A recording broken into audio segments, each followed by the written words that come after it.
எல்லாருக்கும் வணக்கம். ஏஐ மாதிரி ஒரு பெரிய சிக்கலான டெக்னாலஜிய கத்துக்கணும்னு உங்களுக்கு ஆசையா இருக்கா? ஆனா எப்படி ஆரம்பிக்கிறது, எங்க ஆரம்பிக்கிறதுன்னு ஒரு குழப்பம் இருக்கா?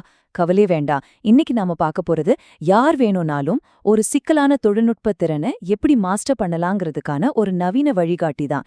இது ஏஐ ஏஜென்ட்ஸ் பத்தின ஒரு கோர்ஸ அடிப்படையா வச்சு உருவாக்கப்பட்டது. சரி வாங்க, இந்த கேள்விக்கான பதில தேடலாம்.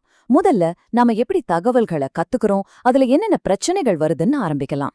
ஆன்லைன்ல கத்துக்கிறவங்க சந்திக்கிற பெரிய சவால்களை எப்படி ஒரு முறையான அணுகுமுறை வச்சு ஜெயிக்கலாம்னு இப்ப பார்க்கலாம். நம்ம முன்னாடி இருக்கிற முதல் பெரிய தடை என்ன தெரியுமா? அதுதான் பாசிவ் லேர்னிங், அதாவது செயலற்ற கற்றல். இதுல என்ன ஆகும்னா, தகவல்கள் ஒரு காதுல புகுந்து இன்னொரு காது வழியா வெளியே போடும். ஏதோ கேட்ட மாதிரி இருக்கும், ஆனா மனசுல எதுவுமே நிக்காது. இப்போ இந்த ஸ்லைட பாருங்க. வித்தியாசம் ரொம்ப தெளிவா புரியும். சும்மா ஒரு சினிமா பாக்குற மாதிரி வீடியோக்களை பார்த்துட்டு போறது செயலற்ற கற்றல். ஆனா குறிப்புகள் எடுக்கிறது, கேள்விகள் கேட்கறது, பிராக்டிஸ் பண்றது, இது எல்லாமே செயலில் கற்றல். செயலற்ற கற்றல் டுட்டோரியல் ஹெல்னு ஒண்ணுக்குள்ள உங்களை தள்ளிடும். அதாவது நீங்க நூத்துக்கணக்கான வீடியோக்களை பார்த்திருப்பீங்க, ஆனா கடைசியில தனியா ஒரு சின்ன ப்ராஜெக்ட் கூட பண்ண முடியாது. ஆனா செயலில் கற்றல் அப்படி இல்ல. அது உங்களுக்கு நிஜ உலகத்துல பயன்படுற திறன்களை கொடுக்கும். இந்த தசை நினைவாற்றல் அப்படிங்கிற விஷயம் ரொம்பவே பவர்ஃபுல்லான ஒண்ணு.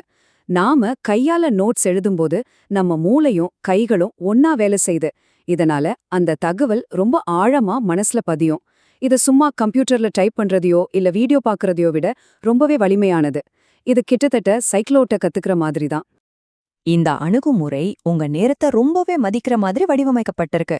ஒவ்வொரு வாரமும் ஒரு புது டாபிக், அதை முழுசா புரிஞ்சுக்க நல்லா பிராக்டிஸ் பண்ண உங்களுக்கு போதுமான டைம் கிடைக்கும்.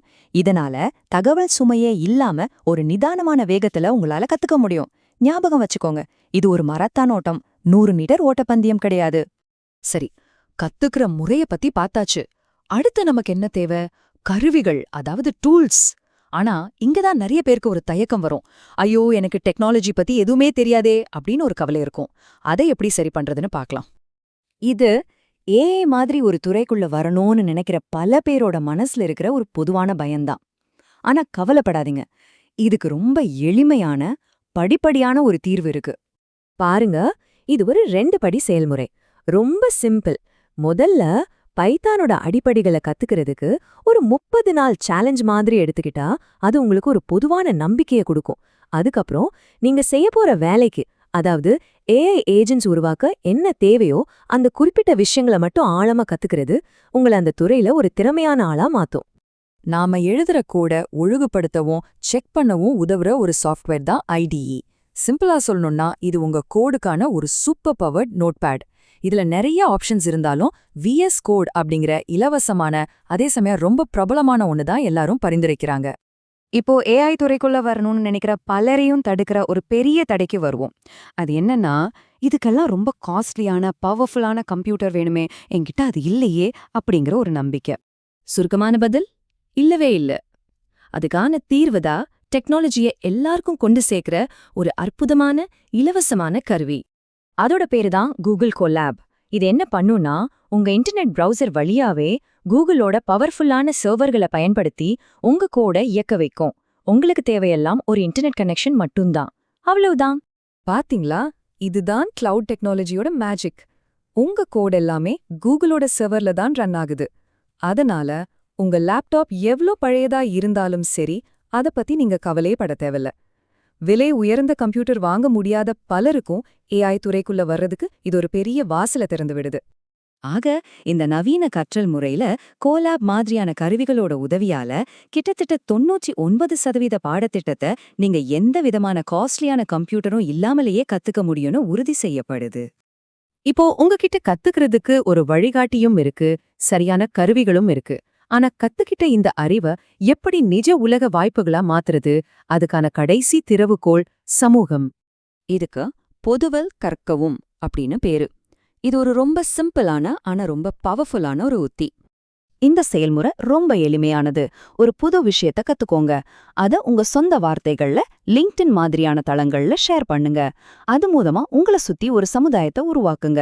இதை நீங்க தொடர்ந்து செய்யும்போது இது உங்க வளர்ச்சிக்கு ஒரு பெரிய ஊந்து சக்தியா மாறிடும். இந்த உத்தியால 3 முக்கியமான நன்மைகள் இருக்கு. முதல்ல, நீங்க கத்துக்கிட்டதா மத்தவங்களுக்கு விளக்கும்போது உங்களுக்கே அந்த விஷயம் இன்னும் ஆழமா புரியும். 2வது, உங்கள மாதிரியே ஆர்வம் இருக்கிற மத்தவங்களோட இணையலாம். 3வது, ரொம்ப முக்கியமா, உங்க சுயவிவரம் வேலை வாய்ப்புகளுக்கான ஒரு காந்தமா மாறும். உங்க கற்றல் பயணத்தை பாக்குற நிறுவனங்கள் உங்கள தேடி வர்றதுக்கு நிறைய வாய்ப்பு இருக்கு. இங்க கவனிக்க வேண்டிய முக்கியமான விஷயம் என்னன்னா, நீங்க ஒரு எக்ஸ்பர்ட் ஆன பிறகுதான் எல்லாத்தையும் ஷேர் பண்ணணும்னு காத்திருக்க வேண்டிய அவசியமே இல்ல. ஒரு மாணவனா உங்க கற்றல் பயணத்தை, நீங்க சந்திக்கிற சவால்களை, அதுக்கு நீங்க கண்டுபிடிக்கிற தீர்வுகளை பகிர்ந்துக்கிறது தான் உங்க தனிப்பட்ட பிராண்ட உருவாக்கி மத்தவங்கள ஈர்க்கும். ஆக, நாம முடிவுக்கு வரும்போது இத கொஞ்சம் யோசிச்சு பாருங்க. இன்னைக்கு இருக்கிற டெக்னாலஜி உலகத்துல நீங்க எழுதுற கோடு எவ்ளோ முக்கியமோ, கிட்டத்தட்ட அதே அளவுக்கு நீங்க உருவாக்குற சமூகமும் முக்கியம். ஒரு திறமைய கத்துக்கிறது மட்டும் இப்போ போதாது. அத உலகத்தோட இணைக்கும் போதுதான் அதோட உண்மையான மதிப்பு நமக்கு கிடைக்கும். இந்த அணுகுமுறை உங்கள ஒரு நல்ல டெவலப்பரா மட்டும் இல்லாம ஒரு செல்வாக்கு மிக்க கற்றவராவும் மாத்தும்.